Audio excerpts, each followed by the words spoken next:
Bonjour et bienvenue à tous pour cette leçon numéro 31 de notre cours de communication et de vocabulaire en français de niveau intermédiaire. Le thème de cette leçon numéro 31, qui sera donc également le thème de la leçon numéro 31 du manuel de communication, s'intitule « Accueillir ». Pour cette leçon numéro 31, nous introduirons le chapitre numéro 3 du manuel de vocabulaire qui s'intitule « La famille, les âges de la vie ». J'espère que tout s'est bien passé pour vous jusqu'à maintenant et je vous souhaite bon courage pour cette leçon numéro 31. C'est parti.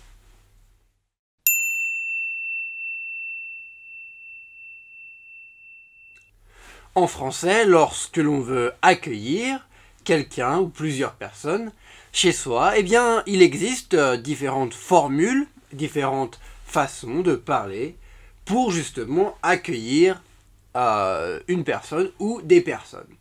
Alors, vous connaissez probablement déjà ces formules, mais on va quand même les rappeler ici. On peut par exemple dire à quelqu'un, lorsque l'on accueille cette personne chez nous, eh bien on peut dire à cette personne « fais comme chez toi ». Ou alors « faites comme chez vous » si l'on s'adresse à plusieurs personnes ou si l'on s'adresse à une personne dans un contexte plus formel et que l'on veut vous voyez cette personne. Fais comme chez toi, faites comme chez vous. Alors, c'est évidemment facile de comprendre pourquoi on est en train de dire à la personne de faire comme si elle était chez elle, comme si elle était dans sa maison. C'est une façon de dire à quelqu'un qu'il n'y a pas besoin de faire quoi que ce soit. C'est comme si ma maison était ta maison, était votre maison. On peut également dire ensuite à une personne « mets-toi à l'aise » ou « mettez-vous à l'aise ». De la même manière si l'on s'adresse à plusieurs personnes ou à une personne en la vous voyant. Mets-toi à l'aise, mettez-vous à l'aise.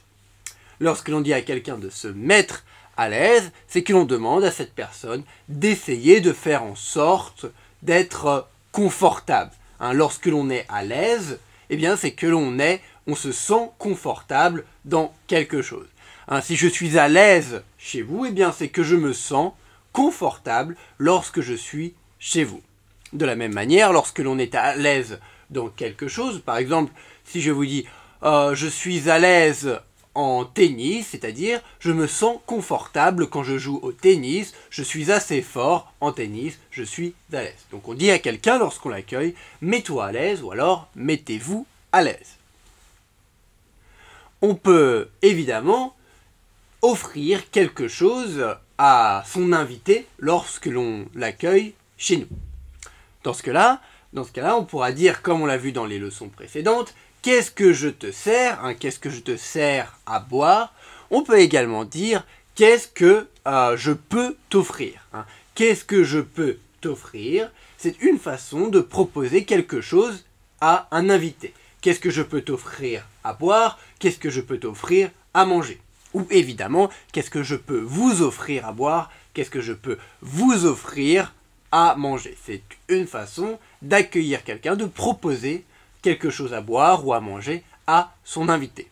Lorsque l'on propose à son invité de boire quelque chose, lorsque l'on demande à cette personne « qu'est-ce que je peux t'offrir ?» Eh bien cette personne peut par exemple nous demander un jus de fruits. Un jus de fruits, c'est très simple, qu'est-ce que c'est? Eh bien c'est une boisson qui est faite à base de fruits.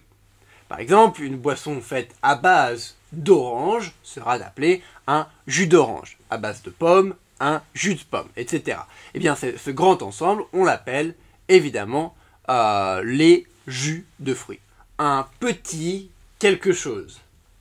En français, dire que l'on a un petit quelque chose, ou que l'on donne, que l'on offre un petit quelque chose, est une façon de dire que l'on offre quelque chose de pas forcément très important. Juste par exemple, un petit cadeau. Par exemple, si je viens chez vous, que vous m'invitez, que vous m'accueillez chez vous, eh bien, je peux vous apporter un petit cadeau, quelque chose de pas très important, simplement, en général, pour vous remercier de m'accueillir, de m'inviter chez vous. Eh bien, dans ce cas, je peux donc vous dire que je vous donne, que je vous offre un petit quelque chose. Un petit quelque chose peut également être appelé, dans certains cas, une bricole. Une bricole, c'est un petit quelque chose. C'est la même chose, c'est un objet, un cadeau, quelque chose de pas très important, de pas très cher, que l'on offre, que l'on donne à quelqu'un. Un petit quelque chose ou une bricole. Garder quelque chose de côté. De la même manière que l'on avait déjà expliqué dans des leçons précédentes que l'on peut mettre de l'argent de côté, c'est-à-dire ne pas dépenser l'argent, prendre cet argent, le mettre de côté et attendre plus tard pour le dépenser peut-être, eh bien on peut également dire garder de l'argent de côté, c'est-à-dire mettre de l'argent de côté, garder cet argent à côté. Eh bien on peut également utiliser cette façon de parler, cette expression, pour d'autres choses. J'ai gardé quelque chose de côté. J'ai gardé une bouteille de côté, par exemple, pour la boire plus tard. On peut dire garder des choses, garder des objets, etc. de côté. Un commerçant du coin. En français, lorsque, généralement, dans un contexte plutôt oral, familier, on dit je vais chez mon commerçant du coin. Alors je dis commerçant, ça peut être par exemple mon boulanger, la boulangerie du coin, la boucherie du coin, le supermarché du coin, etc. Lorsque l'on dit du coin, cela réfère évidemment au coin d'une rue, c'est-à-dire lorsqu'il y a un croisement entre deux rues, eh bien il y a un coin, généralement sur un des bâtiments qui fait le croisement de deux rues, eh bien ce coin, à ce coin de rue, on dit un coin de rue, eh bien il peut y avoir un commerce. Mais en général, en français, lorsque l'on dit le boucher du coin, le boulanger du coin, etc., eh bien on veut dire que c'est le boucher ou le boulanger qui est proche de là où l'on se trouve, de là où on habite. Donc c'est vraiment le commerçant le plus proche, le commerçant du coin de notre rue, donc le plus proche. Une tante. Une tante, en français, T-A-N-T-E, à ne pas confondre avec une tente, T-E-N, T-E, qui est la tente que l'on utilise pour faire du camping, on l'avait déjà vu dans des leçons précédentes. Une tante, T-A-N-T-E, est la sœur de notre mère ou la sœur de notre père. Notre tante. On peut appeler également parfois notre tante, notre tata. Ça arrive souvent en France que l'on appelle notre tante, notre tata. Tata, c'est généralement une manière, une façon affective, gentille, d'appeler sa tante. Sa tante, sa tata. Des grands-parents maternels ou paternels. Alors, ce que cet adjectif maternel ou cet adjectif paternel réfère à la mère, maternelle, la mère, paternelle, le père. Donc les grands-parents maternels seront les parents de notre mère. Ce seront nos grands-parents du côté de notre mère. A l'inverse, les grands-parents paternels seront les parents de notre père, nos grands-parents donc du côté de notre père, maternel ou paternel. Tendu. En français, l'adjectif tendu peut signifier, en tout cas, compliqué. Alors, tendu, quelque chose de tendu, par exemple une corde, un fil qui est tendu, est un fil que l'on a tendu, qui est droit, sur lequel on est en train de tirer. Par exemple. Mais lorsque l'on dit qu'une situation, par exemple, est tendue, généralement on utilise cet adjectif tendu dans ce cas plutôt dans un registre familier, eh bien si je dis la situation est tendue, cela signifie que la situation est compliquée, la situation est stressante, on ne sait pas vraiment ce qui est en train de se passer ou alors ce qui va se passer. Par exemple, pour vous donner un exemple, eh bien je peux dire je me suis disputé avec mon ami c'était moche, hein, c'était une grosse dispute, on a failli se battre, lui et moi, eh bien, c'était tendu. C'était tendu entre lui et moi. La situation était tendue car on était prêts, lui et moi, à se battre. Hein. La situation était stressante, était compliquée, était vraiment tendue.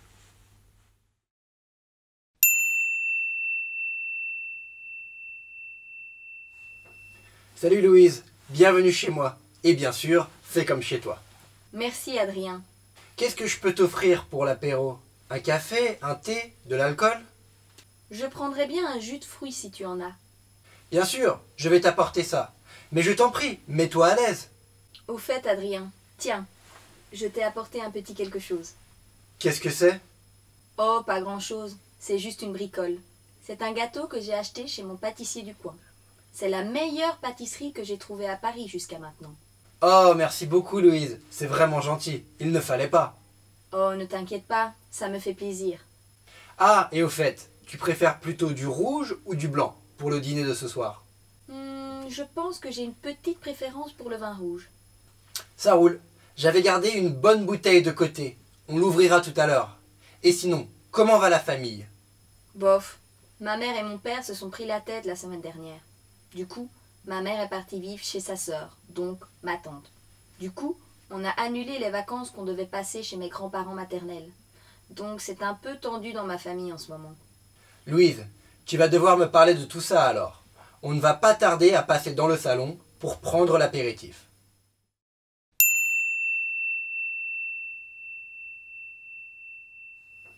Salut Louise, bienvenue chez moi. Et bien sûr, fais comme chez toi. Merci Adrien. Qu'est-ce que je peux t'offrir pour l'apéro? Un café, un thé, de l'alcool? Je prendrais bien un jus de fruits si tu en as. Bien sûr, je vais t'apporter ça. Mais je t'en prie, mets-toi à l'aise. Au fait Adrien, tiens, je t'ai apporté un petit quelque chose. Dans ce dialogue numéro 1 de cette leçon numéro 31, Adrien a invité Louise chez lui pour prendre d'abord, dans un premier temps, donc, l'apéritif.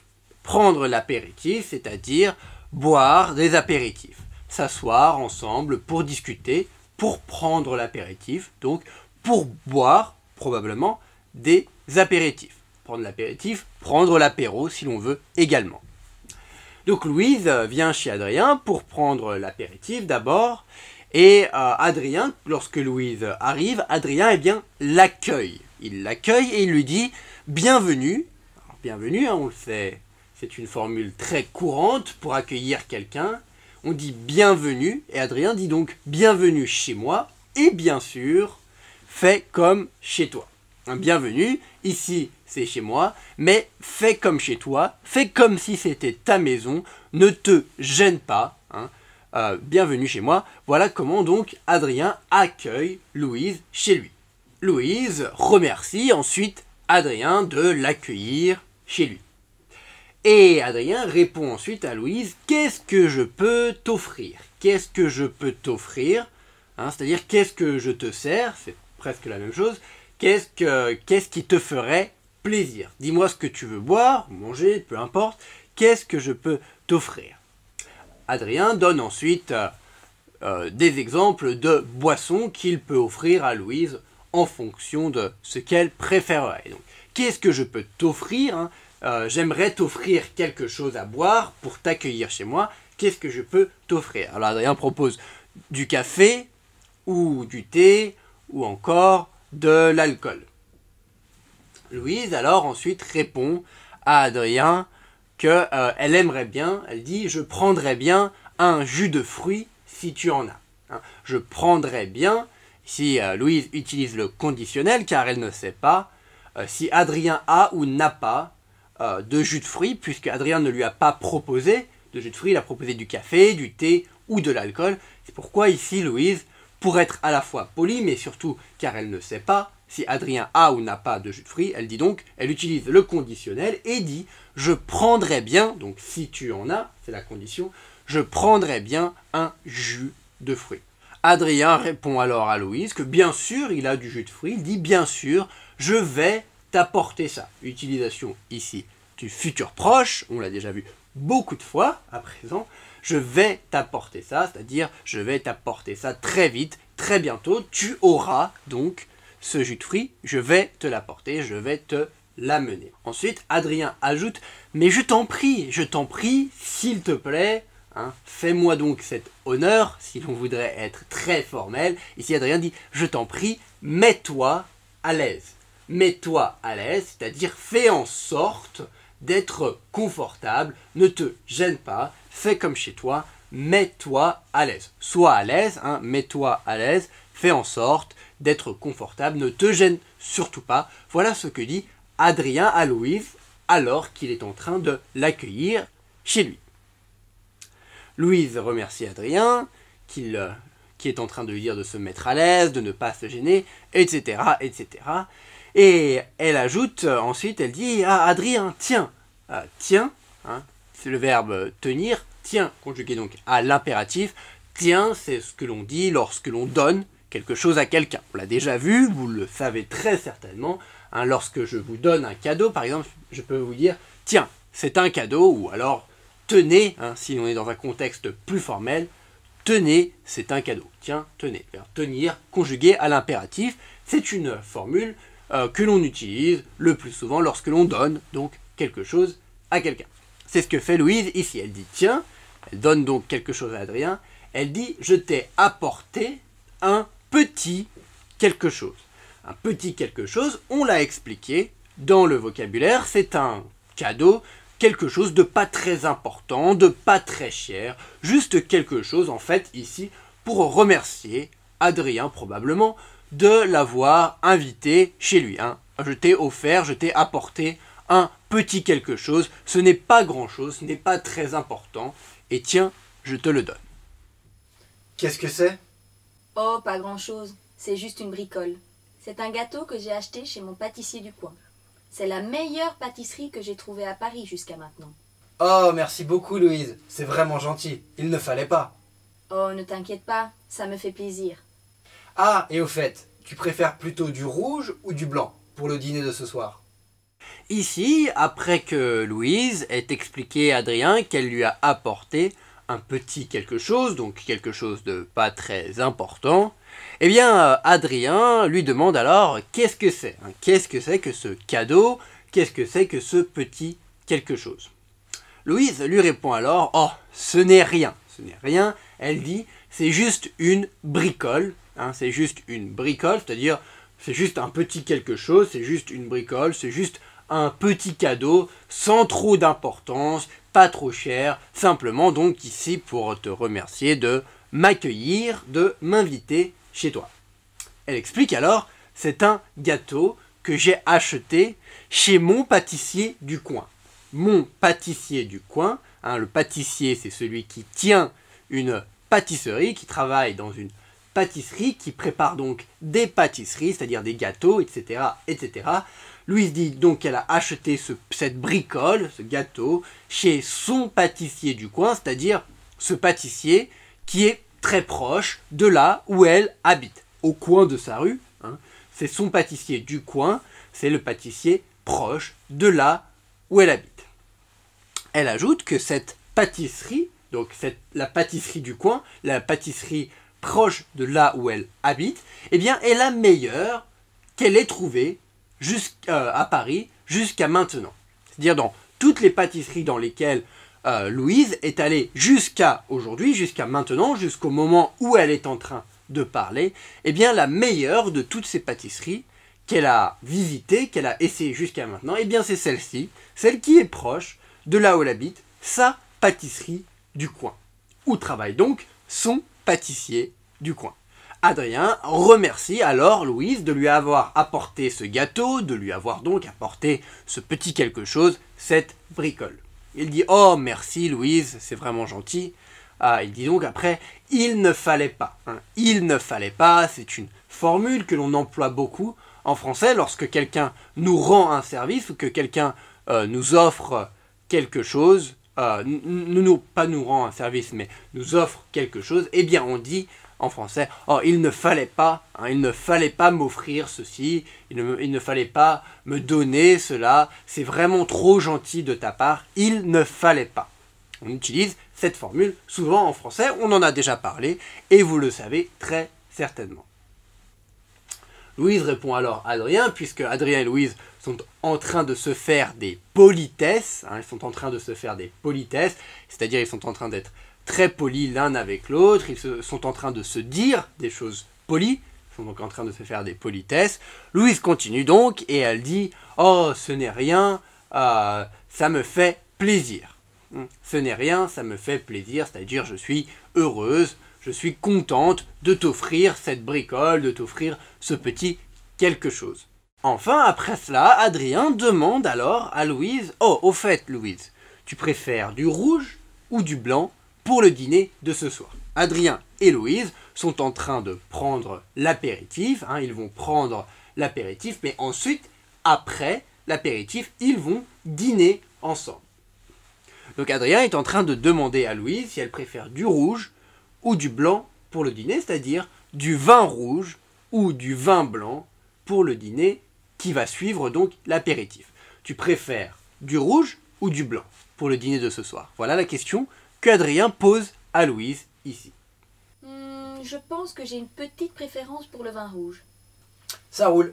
J'avais gardé une bonne bouteille de côté. On l'ouvrira tout à l'heure. Et sinon, comment va la famille?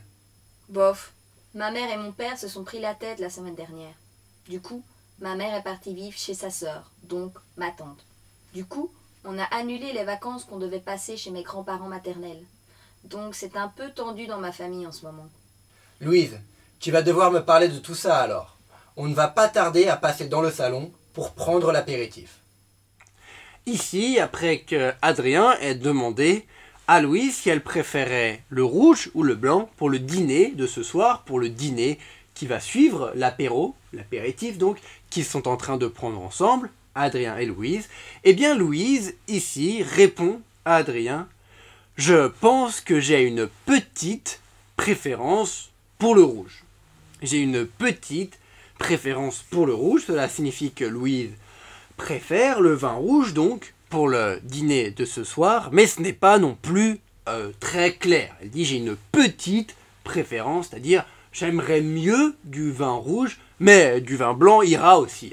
J'ai seulement une petite préférence. Je peux boire les deux, je préfère simplement un tout petit peu plus donc le vin rouge que le vin blanc. On peut dire cela en français, avoir une petite préférence ou une légère préférence, petite, légère. On peut utiliser les deux adjectifs, avoir une petite préférence, avoir une légère préférence pour quelque chose. Ensuite, Adrien dit, bon, très bien, il n'y a pas de problème, et il dit, j'avais gardé une bonne bouteille de côté. Et il dit ensuite, on l'ouvrira tout à l'heure.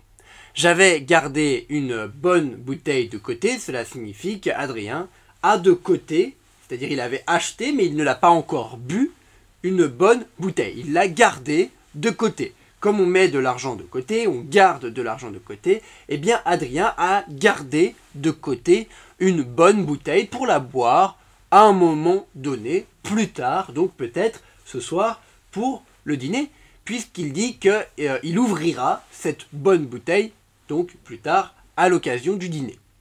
Une bonne bouteille, lorsque l'on parle en français de bonne bouteille, c'est généralement que l'on parle d'une bonne bouteille de vin. C'est-à-dire que le vin, c'est un bon vin, c'est un bon vin, on appelle cela une bonne bouteille. Si je vous dis tout simplement, ouais, chez moi j'ai une bonne bouteille, eh bien généralement on comprend directement en français que l'on est en train de parler de vin. J'ai une bonne bouteille, c'est-à-dire, eh bien oui, j'ai une bonne bouteille de vin. Donc Adrien ouvrira la bouteille plus tard. Ouvrira la bouteille donc évidemment pour la boire. Ensuite, après que Adrien ait dit tout cela à Louise, eh bien il ajoute, il dit, et au fait, comment va la famille? Comment va la famille? C'est une façon de demander en français, comment va ta famille? Comment va la famille? Si je vous demande, et au fait, comment va la famille? Cela signifie, comment va ta famille?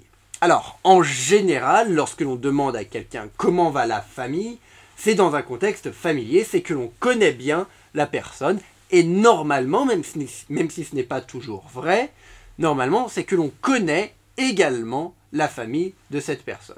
On dit la famille car on sait de quelle famille on parle, généralement car on connaît la famille. Ou si on ne connaît pas la famille, comme c'est plus ou moins le cas ici avec Adrien, qui ne connaît pas très bien la famille de Louise, mais il sait, vu qu'il connaît bien Louise, donc lorsqu'il peut dire la famille, hein, pour parler de la famille de Louise, parce qu'il connaît bien Louise, il est dans un contexte familier. Dans un contexte moins familier, on pourra plutôt dire comment va ta famille, si l'on parle à quelqu'un de notre âge que l'on n'a pas forcément besoin de vous voyez, ou alors comment va votre famille. Hein. Comment va la famille, c'est généralement donc dans un registre, dans un contexte familier. Louise répond alors à Adrien, qui lui avait demandé comment va sa famille. Eh bien Louise lui explique bof, un moyen, pas très bien en fait.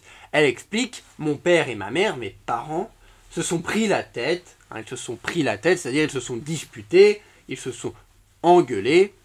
Et donc elle explique, après que mes parents se soient pris la tête, eh bien ma mère est partie vivre chez sa sœur. Hein, la sœur de ma mère, c'est-à-dire ma tante, comme l'explique Louise. La sœur de la mère de Louise, c'est la tante de Louise.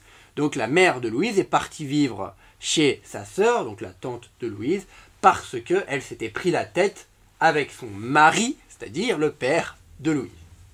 Elle est partie vivre chez sa tante, chez sa sœur, la mère de Louise, et donc, comme l'explique Louise, eh bien, ils ont dû annuler la réunion de famille qui devait avoir lieu chez les grands-parents maternels de Louise.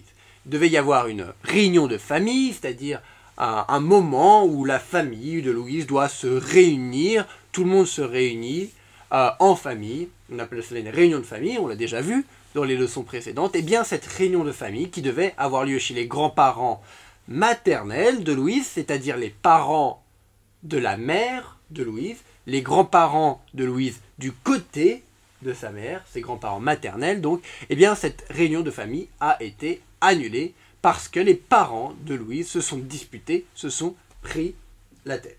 Louise explique alors à Adrien que donc, puisque cette réunion de famille a été annulée, que ses parents se sont disputés, eh bien elle dit c'est tendu en ce moment dans la famille, c'est tendu dans ma famille, les relations sont tendues, hein, comme si un fil était tendu qu'il allait presque casser, c'est tendu donc c'est stressant, c'est compliqué, il y a beaucoup de tensions entre mes parents, entre les membres de ma famille, c'est tendu, c'est donc compliqué, c'est stressant en ce moment, donc les relations au sein, dans la famille donc de Louise. C'est tendu.